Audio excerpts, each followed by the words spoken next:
Hello. It's Ghost Rider time. Ghost Rider operations time. So, what are we doing here? What is this? What's happening? So, I made a video 6 months ago about Ghost Rider's operations and how they're so bad and what the problem is and how they can fix it going forward. They made a change. Knott's Berry Farm made a change to Ghost Rider and two other rides in the park that hopefully would make some sort of change to the operations. Hopefully would speed them up. Lockers. They put in lockers, mandatory lockers at Ghost Rider. At first, I was very excited about that because I was like, yo, people aren't going to be fucking with all their loose articles, and it's going to be faster dispatches, shorter lines, better, good change. But I then learned that they were mandatory paid lockers, and I was like, damn, that sucks ass that you have to pay for a locker to ride Ghost Rider. It basically makes Ghost Rider an upcharge attraction alongside Silver Bullet and Hang Time, the other two that got the mandatory lockers. I was kind of like, that sucks, you have to pay, but you know what? If it improves the dispatches, the dispatch time and the line, at least it was for something. But then I learned that it was they weren't going to be like metal detecting you or anything, so it's kind of like, oh yeah, you have to put your shit in lockers, but also not really, but also you do, but also we're not going to really enforce it fully. So yeah, I don't know. I expected it to be a shit show overall, and that's exactly what it turned out to be. People were complaining, people were mean, and it was bad. I felt really bad for the workers, and it sucked. So thankfully, Knott's ended up making the lockers free. As soon as they announced the whole locker thing, I wanted to go and check out Ghost Rider, basically make a sequel to my original video, time all the dispatches, and see if there's any sort of improvement.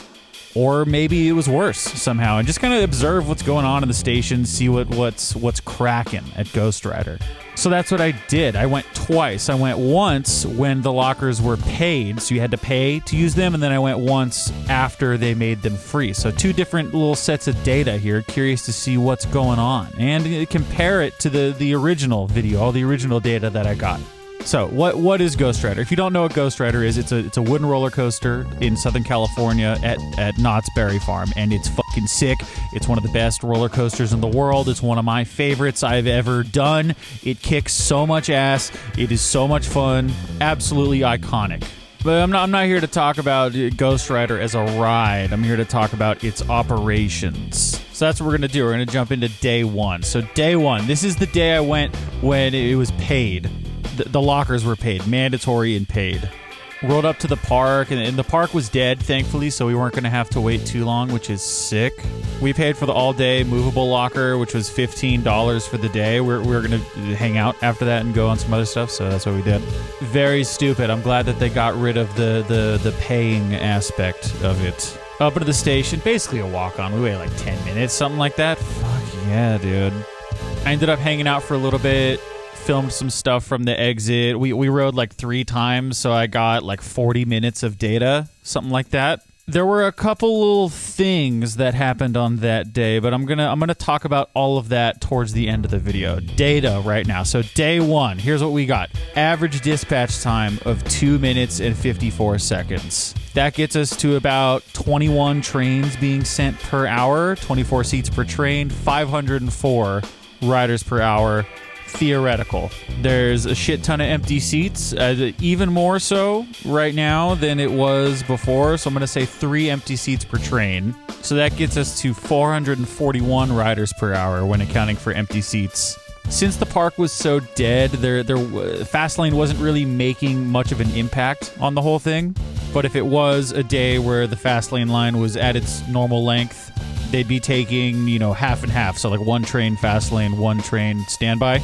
That would be cut in half to 221 riders per hour. So 221 riders per hour when accounting for empty seats and fast lane. That's pretty bad. All right, so let's move on to day 2. So day 2, the lockers were free. I was curious to see if it was going to be faster or slower than day 1. I guess I had no idea really going into it. I just was curious to see what was going to be going on in the station and just look at the data at the end.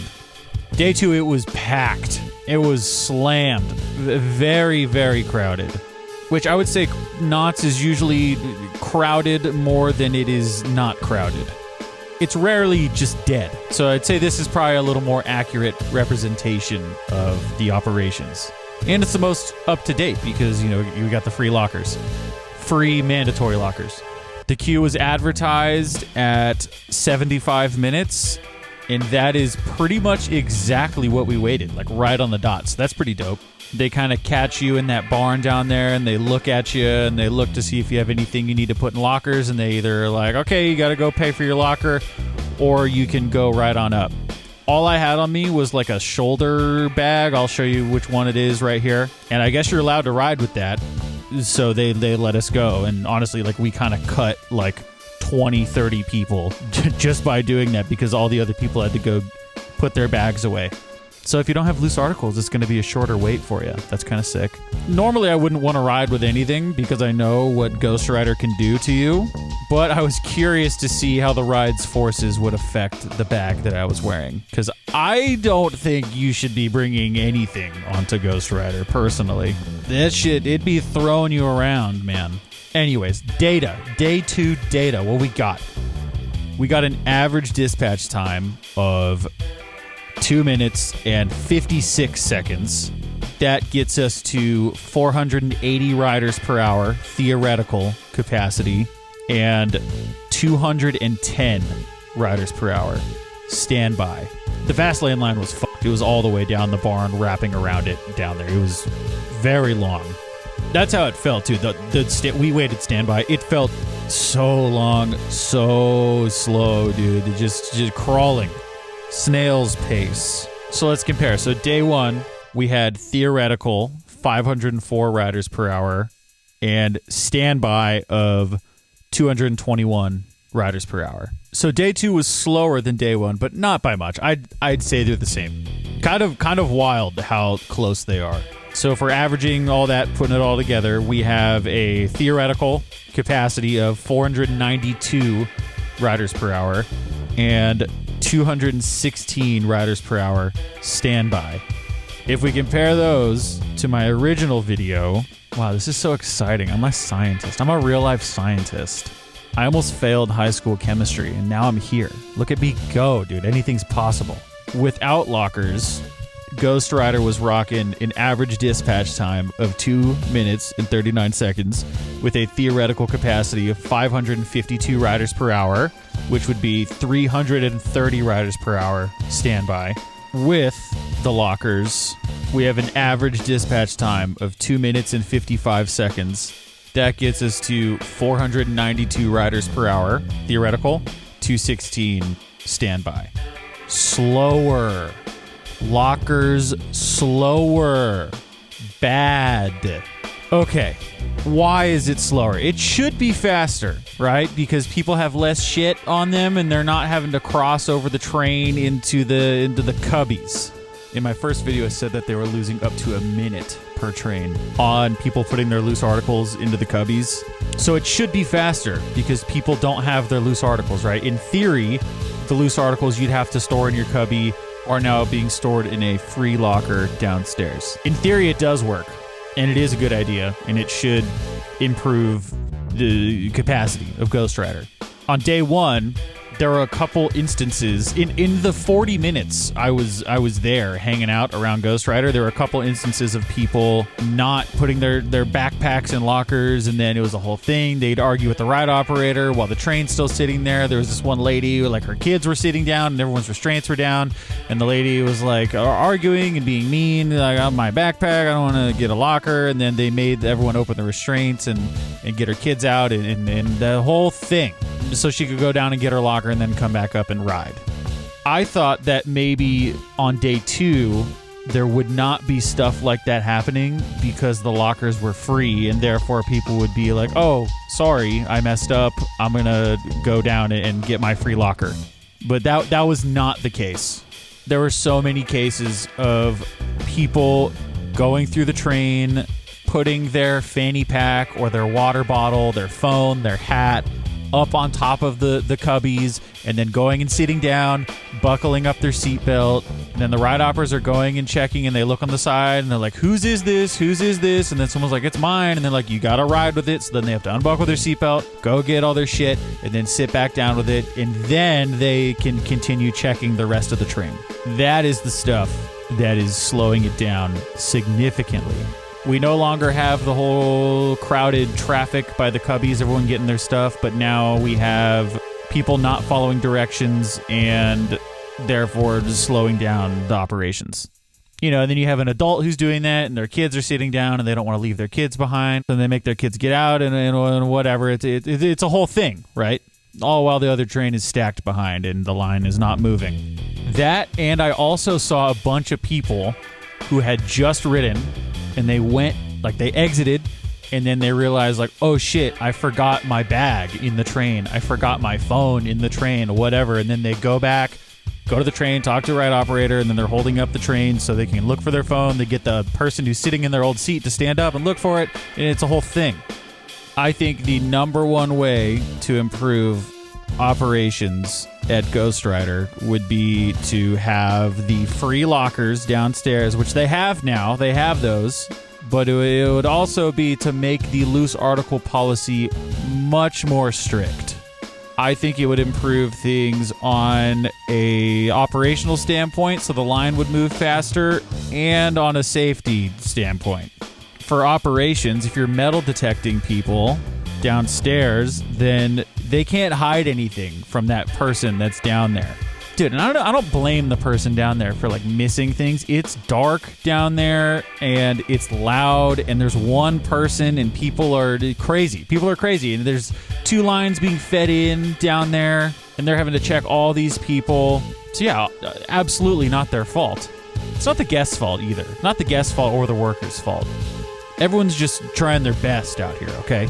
Trying their best with what they're given by the corporate big dogs. Yeah, if they metal detected people, then there would absolutely be no loose articles up in the station. And things would just be going so much smoother, and therefore would be faster and more efficient. Basically just do what they do on Velocicoaster, Steel Vengeance, Twisted Timbers, but with the free lockers down there. So if you have a backpack, you don't have to pay like you do for Vengeance. That would be such a huge W. From an operational standpoint and from a safety standpoint. Dude, I rode with my bag around my shoulder. I was actually kind of sketched out by it, so I did this thing where I had a jacket, so I put like the bag over my shoulder, and then I put my jacket on over it. So even in the case it did just fly somewhere, it physically could not leave my body. Dude, on that drop off the mid-course, my bag flew up and hit me in the face. On the first Camelback, it was floating zero gravity style, flying around, flopping around everywhere in the train. If I didn't have my jacket on the way I did, there was a very good chance it could have flown off my body and it hit someone on the ground. You're like, no one knows what I've got in that bag, dude. It could be filled with dirt. It could be filled with a bunch of geodes that I got at the park. Anything that could make that bag crazy heavy, and a fucking missile projectile that could really fuck someone up and give them a life-altering injury. There's so many other smaller projectiles, too, that could be caught by a metal detector that are not being caught, like a phone or a vape. Dude, there was someone fucking vaping. Dude, day one, there was someone fucking vaping in our train going up the lift hill. And everyone has their phone on them. People be like texting on the break run of Ghost Rider. I swear sometimes it's like we're in idiocracy. But also I shouldn't talk shit. I'm addicted to my phone too. I can't blame people for wanting to bring their phones with them. You know, when the line is like 2 hours long and it's crowded and loud and slow. Like I understand wanting to keep that with you because they give you the option to bring your phone with you. If they get rid of that option, then it's better. Even something like put like on Twisted Colossus or Gwazi, the zippers on the train, like at least put those on there. Give people their choice to put their phones in there. Like if you're not gonna metal detect, at least do that so it's a little safer for everyone. I fucking hate it when people bring their phones out on a ride to like get a fucking TikTok or something. It's so reckless and shitty, putting everyone in danger. There have been so many accounts of people dropping their phones and it hitting someone either in the train or down below, hitting them and giving them a terrible, like life-altering injury. Like your phone hits someone in the head or in the eye, like that could make them blind forever. And Ghost Rider is right over the parking lot, dude. Plenty of people walking around there at all times of the day. Yeah, man. People are stupid. I wish people had like more common sense. Like, I'm going on this crazy ass roller coaster. Maybe I shouldn't have my phone out, but that's not where we're at right now in the world. So the solution to keep everyone safe and have things running the best way they can is to just make it so they can't physically cannot do that. Metal detectors. And trust me, I don't like metal detectors, but it's the thing of like, this is just where we're at now, you know, because it's kind of like we gave it to you, we let you like try it, you know, like with Steel Vengeance, like it didn't open with metal detectors, but they had to install them because people weren't listening or following the rules with all the loose articles, and people get hurt, and then it sucks, dude. It just sucks for everyone. So it's like, yeah, we tried to have it be good, but I guess you guys just can't fucking handle it. Feels like I'm in second grade again. Anyways, unfortunately, I don't think Knott's is going to enforce any sort of metal detector, strict loose article policy until something happens where someone gets hurt. I think they would have done it when they installed the paid lockers in the beginning. You know, just go like fully into it. And they haven't, and I think it's going to take someone getting hurt, some incident for them to make that change. Which is kind of wild because you think they would learn, you know, like it would have learned from the other parks in the chain who have had horrible incidents happen and have then had to put metal detectors on their rides. You know what? Maybe they did learn. Maybe they learned like, oh, like this person's life got fucked up from getting hit by a phone, but like we didn't really lose any money about it, so like it's okay. The longer we don't have to hire people to work the metal detectors, the better. I know Ghost Rider isn't on the same caliber of intensity as like Vengeance or Velocicoaster, so I don't think you're necessarily going to have people's phones falling out of their pockets. It's more going to be people who have their phone out and they're filming or some shit, and then they drop it, which is something that happens. I've seen it so many times with my own eyes in the train that I'm in on Ghost Rider. I've also seen it on the internet. Like shit pops up in my Instagram feed of people doing dumb shit and filming it on Ghost Rider with their phone. Meta glasses and GoPros, that's a different story. I know you're not allowed to use them at the park, but at least it's secure on you. I also know if they see someone with their phone out on the lift hill, they stop the lift and they yell at you. I'm sure that works sometimes, but I mean, people just be pulling their phone back out during the ride. You can't just like stop the train at any point during the ride too. Like once it's off the lift hill, like it's gone, dude. That shit's ripping until it hits the brake run. The crazy thing too, like this is the Ghost Rider video, but I think the other two coasters that now have the mandatory lockers are way more sketchy with the loose articles because they're right over main footpaths in the park. Especially hang time. God damn. Hanging over the 140-foot drop and the ejector moment, quite literally right above the entrance with no nets or anything right there. I don't know, man. Maybe I'm overthinking all this. Am I overthinking this? I guess I'm just taking from what I've seen happen at other parks around the country and applying it to you know, my home park. I figured it'd be like the same thing, but I don't know. I could be like super overthinking it. I could be just being overcautious. Let me know what you guys think. I just don't want some news story coming out of the innocent little girl got hit in the face with a phone when she was going to Knott's Berry Farm on her birthday, and it was so tragic. How could the park do this? It's so unsafe to go, and then it just sucks for everybody. I don't want to see that happen. I don't want to see anyone get hurt, and I don't want the park to suffer. I want the park to do well so I can go and ride Accelerator forever. And to build some new shit, dude. It's been so long. Other ways that we can improve the Ghost Rider operations besides the big one. Seat belts. I touched on this in the original video. I'm going to be brief. Since there are so many empty seats on each train, there's empty seat belts. So the ride operators have to go through and buckle those seatbelts for each train, thus slowing down operations. And just the people in general, seatbelts. You know, if you've never been on Ghost Rider, you know there's seatbelts. You sit down, then you sit on your seatbelt. You got to stand up, you got to buckle it, you got to tighten it, all that shit, right? Lose the seatbelts and it's faster. And it's just one less thing to worry about. And you don't need the seatbelts. They do nothing for you. They're there to make you feel like you're safer, or maybe for insurance reasons. I don't know, but get rid of the seatbelts. Another thing would be Fastlane Plus. Make Ghost Rider an upcharge for Fastlane Plus. Or, you know, just make Fastlane... Make Fastlane Plus a thing at Knott's Berry Farm. Charge more to skip the more popular rides like Ghost Rider or Hang Time. That's what they do at all the other big, now Six Flags parks. So do it on Ghost Rider. People will pay for it, dude. That's like such an easy thing to do that will pretty much cost you nothing extra. Like Fastlane, you're purchasing time, basically. So they don't have to create any sort of new physical product. They have the infrastructure for it already. I feel like that's a no-brainer. Another that I mentioned in the other video is the single rider line. Bring back the single rider line. Then you don't have all those empty seats in every train. One thing that I did not mention in the original video is that I think they should have a test seat out front. A few of the dispatches I saw were slowed down significantly due to people who did not fit in the train. The GCI trains are pretty forgiving with that, but there's some fucking big dogs out here in Southern California, okay?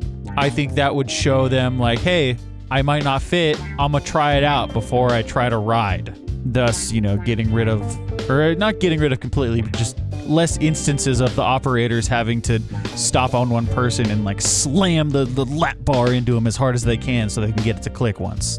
With all of this being said, none of this really does all that much unless they start running 3 trains. Ghost Rider is such a long ride that even when you have an average dispatch time of 2 minutes and 55 seconds, which is long, it's such a long ride that means you're only stacked on the brake run for 20 seconds, if that, 30 seconds. So making all these changes, it absolutely would improve the dispatch time by almost up to a minute every time, which is what I found in my previous video. But it wouldn't make much of a difference if you don't have 3 trains, because there would just be 2 trains on the course because it's so long, and then the station would be empty. So that's really what needs to happen first. Actually, no. I think the loose article thing should happen first because I think Ghost Rider is less safe than it was before because of all the loose article shit. I think people are bringing more things onto the ride, which is bad. I also want to make it clear I'm not saying Ghost Rider, like the ride hardware, is unsafe, because it is not. It is very safe. GCI and CCI and the maintenance there, like, you are safe on Ghost Rider. The track is not going to break. The train isn't going to fall off the tracks. The restraints aren't going to pop up. You are perfectly safe in that regard. But loose articles, they can't really, I mean, they can control it, but they're with what they're doing now, they can't control what people are bringing into the train. But after that, I don't know, 3 trains, man, that'd be sick. Gold Striker train, if that's possible. I don't know if that's possible. I know they're both GCI trains. I don't know if it's a thing that could happen. Gold Striker train, come on, give it, bring it. It's like a 6.5 hour drive, okay? We can do it. Dude, if it must be done, I could probably fit like one, I have like a small SUV, I could probably fit like 1 car in the back. Dude, I'll make fucking 12 trips. Absolutely, for the greater good. Yeah, man. I don't know anything. I don't know. All I know is data. I got the data, and the data doesn't lie. Also, like, none of this stuff really matters at the end of the day. It's a roller coaster, you know what I mean? I mean, safety matters, but like if Ghost Rider's an hour wait or a 30-minute wait, like that doesn't really matter. It's just fun to do nerd shit with my niche interests. And it'd be sick to not have to wait an hour and a half for Ghost Rider every time you go to Knott's. Let me know what you guys think about all the Ghost Rider stuff. If you've been since they implemented the lockers, what do you think? How do you think it's going? You think it's good? You think it's bad? I'd love to hear about it. All I know is Ghost Rider is an elite attraction, and regardless of how long you have to wait for it, it's like fucking worth it. Absolutely. Especially back row at night. That's some life-changing shit right there. Back row at night on Ghost Rider is absurd. Hell yeah, man. Thank you for hanging out. Thank you for supporting the channel. I love you. Look at me. Look at me in the eyes. Look at your camera on your phone or computer right now. I see you through your camera. Look at it. I love you. Goodbye.